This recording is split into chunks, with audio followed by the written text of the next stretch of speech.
السلام علیکم۔ آپ نے نیوزز میں سنا ہوگا آج کل کہ پاکستان بینک کرپٹ ہونے جا رہا ہے یا بینک کرپٹ ہو چکا ہے، اس طرح کی نیوزز آپ آج کل سن رہے ہوں گے۔ لیکن آج ہم بات کریں گے کہ اس کے پیچھے ریزن کیا ہے، کیوں پاکستان آج اس دہانے پر کھڑا ہوا ہے کہ پاکستان کی اکانومی اتنی ویک ہے کہ ہمیں نیوزز میں یہ سننا پڑ رہا ہے کہ پاکستان بینک کرپٹ ہونے جا رہا ہے یا پاکستان نیکسٹ سری لنکا بننے جا رہا ہے۔ آج ہم ان ریزن کے اوپر بات کریں گے کہ اس کے پیچھے ریزنز کیا ہیں۔ ویسے تو ریزنز بہت زیادہ ہیں، لیکن میں نے کچھ چند ریزن نوٹ کیے ہیں جو میں آپ کے سامنے رکھتا ہوں۔ سب سے پہلا ریزن جو ہے نا، وہ ہے آئل کی امپورٹ۔ ہم بہت زیادہ آئل امپورٹ کرتے ہیں۔ پیٹرولیم مصنوعات کی امپورٹ ہماری نمبر 1 امپورٹ میں سے آتی ہے۔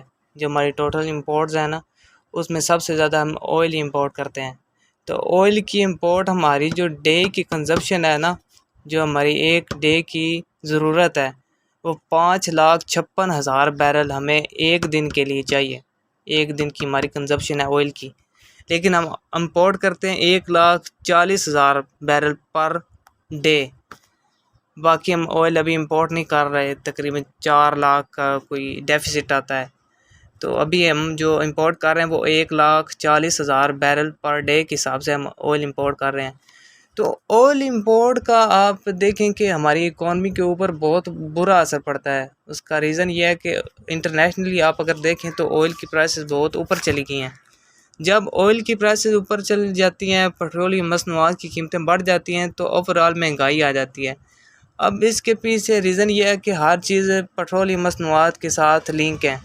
آپ کی جو بجلی ہے وہ پیٹرول سے بنتی ہے، آئل سے بنتی ہے، امپورٹڈ آئل سے۔ اس کے علاوہ سے بی جانے کے لیے، پوائنٹ اے سے پوائنٹ بی جانے کے لیے آپ کو پیٹرول کی ضرورت پڑتی ہے، پیٹرول کنزیوم ہوتا ہے۔ آپ ایسے اندازہ لگا سکتے ہیں، اگر آپ نے کراچی سے کوئی مال لاہور منگانا ہو، کوئی اشیاء کوئی لاہور سے آپ نے کسی اور شہر میں بھجوانا ہو مال، تو اس کے لیے جو گاڑی استعمال ہوگی اس میں یا تو ڈیزل استعمال ہوگا یا پھر پیٹرول استعمال ہوگا۔ تو اس لیے ہماری جو پیٹرول کی کنزپشن ہے وہ بہت زیادہ ہے، تو زیادہ تر ہم آئل جو ہے وہ امپورٹ ہی کرتے ہیں۔ تو آئل کی پرائسز بڑھنے کی وجہ سے جو مین ریزن ہے نا، پاکستان میں اوور آل آج یہ حالات ہیں کہ اتنی زیادہ مہنگائی ہو چکی ہے۔ اب ریزن 2 کی بات کرتے ہیں کہ دوسرا ریزن کیا ہے۔ دوسرا ریزن ہے پولیٹیکل انسرٹینٹی۔ کیونکہ آپ کو پتہ ہے کہ ابھی پاکستان کے حالات جس طرح کے چل رہے ہیں، یہ جو پی ڈی ایم آئی ہے، انہوں نے ایک چلتی پھرتی حکومت کو اتارا ہے۔ اس کا جو ہاتھ ہے نا پاکستانی اکانومی کو ڈسٹروائے کرنے میں، وہ سب سے بڑا ہاتھ ہے۔ کیونکہ اگر ایک چلتی پھرتی حکومت ہے، اس کو گرانے کا کوئی تک ہی نہیں بنتا۔ نہ تو وہ آپ کے پاکستان کے خلاف جا رہا تھا، پاکستان کے لیے غدار ثابت ہو رہا تھا، تو بنا کسی ریزن کے ان کو اتارا گیا، پی ٹی آئی گورنمنٹ کو اتارا گیا۔ اور یہ جو نئی گورنمنٹ بنائی گئی ہے پی ڈی ایم کی صورت میں، اس کی وجہ سے جو پاکستان کے حالات ہیں وہ بھی بہت برے ہیں، جن کی وجہ سے جلد سے جلوس ہوئے۔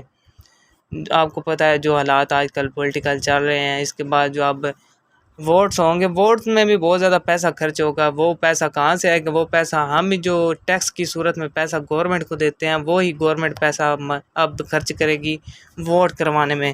تو ووٹس کے لیے بھی جو ابھی پیسہ درکار ہے نا، وہ بھی بہت زیادہ ہے۔ ابھی حکومت کے پاس اتنا پیسہ بھی نہیں ہے، تو یہی ریزن ہے کہ ابھی ہمیں IMF کے پاس جانا پڑ رہا ہے۔ تو یہ پولیٹیکل انسرٹینٹی کی وجہ سے بھی یہ حالات بہت زیادہ خراب ہوئے ہیں۔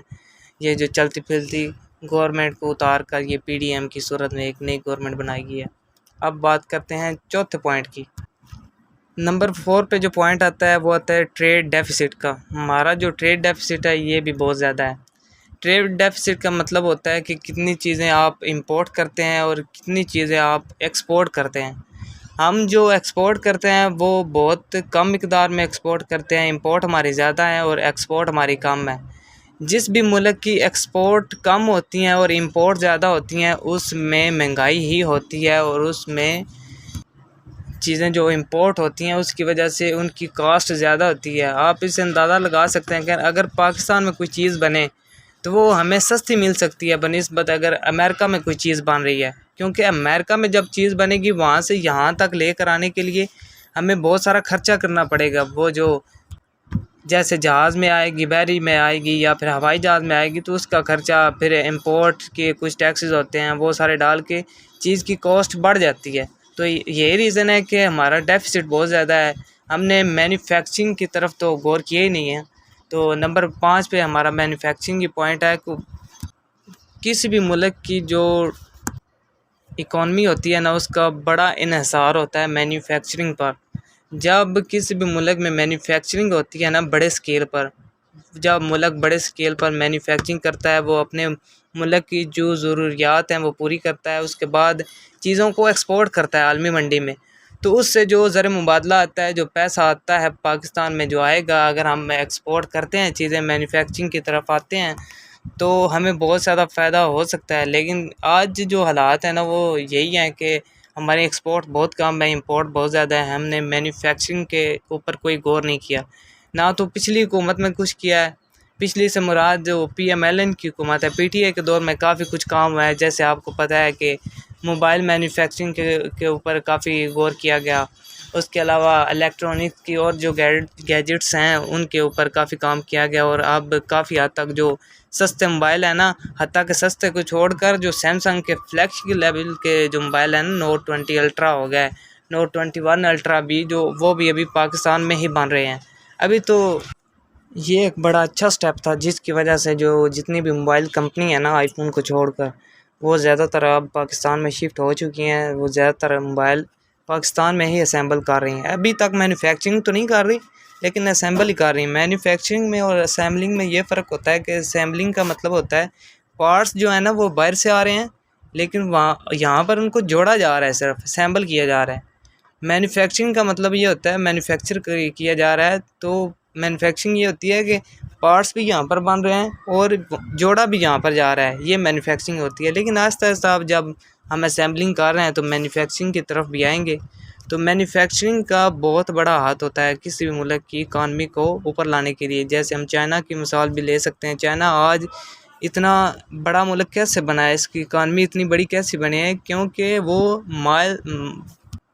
کیونکہ وہ زیادہ تر جو ہے نا اشیاء کو خود بناتا ہے، خود مینوفیکچر کرتا ہے، اور اپنے ملک کی ضروریات کو بھی پورا کرتا ہے، اور اس کے بعد عالمی مارکیٹ میں اسے بیچتا بھی ہے، اور جس سے وہ پیسہ کماتا ہے۔ یہی وجہ ہے کہ چائنا کی اکانومی آج بہت بڑی ہے، اور یہ جو جتنی بھی موبائل فونز کی چھوٹی چھوٹی کمپنی ہیں نا، چھوٹی تو نہیں ہے تو بہت بڑی ہیں، جیسے ویوو ہو گئی، انفینکس، ٹیکنو وغیرہ ہوگی، اوپو، شامی، ریڈمی، یہ جو جتنی بھی کمپنی ہیں یہ زیادہ تر چائنیز ہی ہیں، ٹھیک ہے۔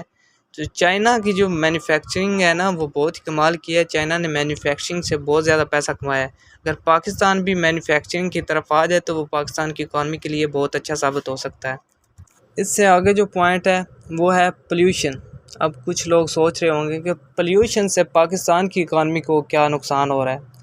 پولیوشن سے پاکستان کی اکانومی کو پولیوشن سے نقصان یہ ہوتا ہے کہ مثال کے طور پر ایئر پولیوشن ہو گئی، یا پھر اور بھی کافی قسموں کے پولیوشن ہوتی ہیں، ان سے نقصان یہ ہوتا ہے کہ لوگ بیمار ہوتے ہیں۔ جب لوگ بیمار ہوں گے تو لوگ ہاسپٹلز میں جائیں گے، ہاسپٹلز میں زیادہ تر جو غریب عوام ہوتی ہے وہ گورنمنٹ کے ہاسپٹلز میں جاتی ہے، تو گورنمنٹ کے جو ہاسپٹل ہوتے ہیں ہمارے لیے تو شاید فری ہوں، مثال کے طور پر کچھ دوائیاں ملتی ہیں فری، کچھ دوائیاں ہمیں خریدنی پڑتی ہیں، تو وہ جو فری ملتی ہیں نا وہ بیسیکلی ہمیں فری مل رہی ہیں، لیکن گورنمنٹ تو ان کے لیے پے کر رہی ہے نا، گورنمنٹ کے خزانے سے تو پیسہ جا رہا ہے نا، جو کمپنیاں ہیں جو دوائیاں بناتی ہیں گورنمنٹ ان کو پے کرتی ہے، ٹھیک ہے، اور ہمیں فری میں دوائیاں ملتی ہیں۔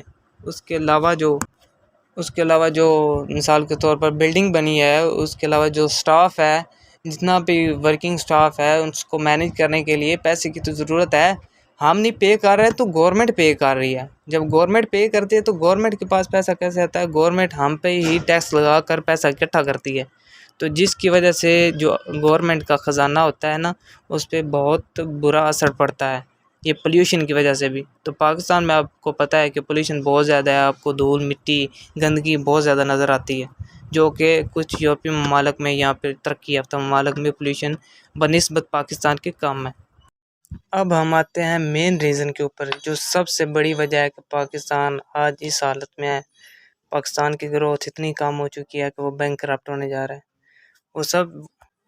وہ بڑی ریزن ہے منی لانڈرنگ، جو کرپشن ہے۔ جتنا زیادہ یہاں سے پیسہ کرپشن کی صورت میں، منی لانڈرنگ کی صورت میں باہر بھیجا جاتا ہے اللیگل طریقے سے، جو ہمارے پولیٹیشنز ہیں وہ 2 نمبر طریقے سے اللیگل طریقے سے یہاں سے پیسہ لے کر باہر جاتے ہیں۔ اگر وہ پیسہ یہاں پر انویسٹ ہو، یہاں پر ہی خرچ ہو، تو یہاں پر فیکٹریاں لگیں گی، مینوفیکچرنگ ہوگی تو ہم اپنی گڈز کو ایکسپورٹ کریں گے، اس سے جو پاکستان کی اکانومی کو بہت زیادہ فائدہ ہوگا۔ کیونکہ ابھی فائدہ ہو نہیں رہا، کیونکہ جو بھی پیسہ ہے وہ منی لانڈرنگ کی صورت میں باہر جا رہا ہے، جو پیسہ یہاں پر انویسٹ ہونا چاہیے وہ باہر جا رہا ہے، جس کی صورت میں اوورآل ہماری اکانومی اب اس حالت میں ہے کہ پاکستان، اب یہ کہا جا رہا ہے کہ پاکستان بینک کرپٹ ہونے جا رہا ہے۔ ہمیں اس وقت آلموسٹ $28 بلین کی ضرورت ہے۔ اگر IMF کے ساتھ ہمارا معاہدہ یہ نہیں ہوتا تو پاکستان بینک کرپٹ ہو سکتا ہے، دعا کریں کہ نہ ہو، لیکن ہو سکتا ہے، کیونکہ اس کی بڑی ریزن ہے کہ ہمارے پاس ابھی پیسہ نہیں ہے، تو اسی وجہ سے IMF کے پاس ہمیں جانا پڑ رہا ہے۔ امید ہے کہ آپ کو یہ ویڈیو پسند آئی ہوگی، سبسکرائب کر دیں۔